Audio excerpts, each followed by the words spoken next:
सांगलीत सध्या चांगलं वातावरण नाही, अनेक प्रश्न प्रलंबित आहेत। आता राष्ट्रवादी काँग्रेसच्या माध्यमातून हे प्रश्न सोडवले जातील। पक्षातील जुन्या नव्यांनी एकत्रित येऊन पक्ष वाढवावा आणि स्थानिक स्वराज्य संस्थांच्या निवडणुकीसाठी कामाला लागावे, असे आवाहन राष्ट्रवादी काँग्रेस पक्षाचे राष्ट्रीय अध्यक्ष उपमुख्यमंत्री अजितदादा पवार यांनी केले।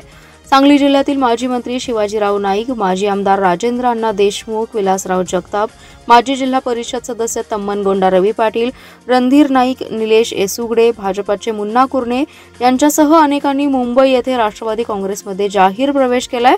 उपमुख्यमंत्री अजितदादा पवार यांनी त्यांचं पक्षात स्वागत केलं। यावेळी प्रदेशाध्यक्ष सुनील तटकरे, प्रफुल्ल पटेल, आमदार इद्रिस नाईकवाडी आदी जण उपस्थित होते। उपमुख्यमंत्री अजितदादा पवार पुढे म्हणाले, सांगलीचं वातावरण विकासाचं राहिलं नाही। पूर्वी यशवंतराव चव्हाण, वसंतदादा पाटील यांच्यासह दिग्गजांनी सांगलीचा विकास केला, पण आता विकास थांबलाय। हे वातावरण पूर्व पदावर आणण्यासाठी नव्या लोकांनी संधी द्यायची आहे। सध्या जुन्यांचे आशीर्वाद हवेत, नव्या जुन्यांची मोठ बांधून मोठ्यांचा वारसा पुढे सुरू ठेवू, कोणालाही वाऱ्यावर सोडणार नाही।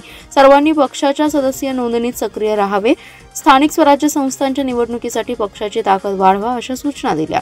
सांगली जिल्ह्यातील माजी आमदार आणि माजी जिल्हा परिषदेच्या काही सदस्यांनी राष्ट्रवादी काँग्रेसमध्ये प्रवेश केला। भविष्यात काही मंडळी राष्ट्रवादी येण्यात इच्छुक आहेत, त्यामुळे सांगलीत पक्षाचा मोठा मेळावा येत्या काही दिवसात घेतला जाईल। त्यानंतर आणखी काही जणांना पक्षप्रवेश सोहळा आहे। या कार्यक्रमाला उपमुख्यमंत्री अजितदादा पवार उपस्थित राहणार आहेत। चव्हाण साहेब, वसंतदादा जोडी तर किती मोठ्या प्रमाणावर सर्वसामान्य माणसाच्या मनामध्ये रुजली गेलेली होती, ही आपण सगळ्यांनी पाहिलेली।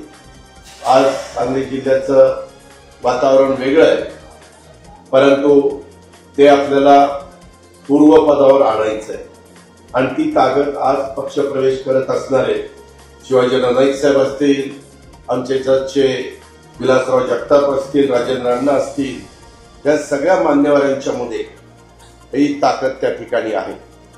आज राजकीय जीवनामध्ये काम करत असताना नव्या लोकांना पण संधी द्यायची असते, नवीन कार्यकर्ते पण शोधायचे असतात, त्यांनाही संधी देऊन पुढे आणायचं असते। एक चक्र आहे, वडीलधाऱ्यांचे आशीर्वाद घ्यायचे असतात, बाकीच्यांना बरोबर ठेवायचं असतं आणि जात पात धर्म भेदभाव पंथ या सगळ्या गोष्टीला फाटा द्यायचा असतो।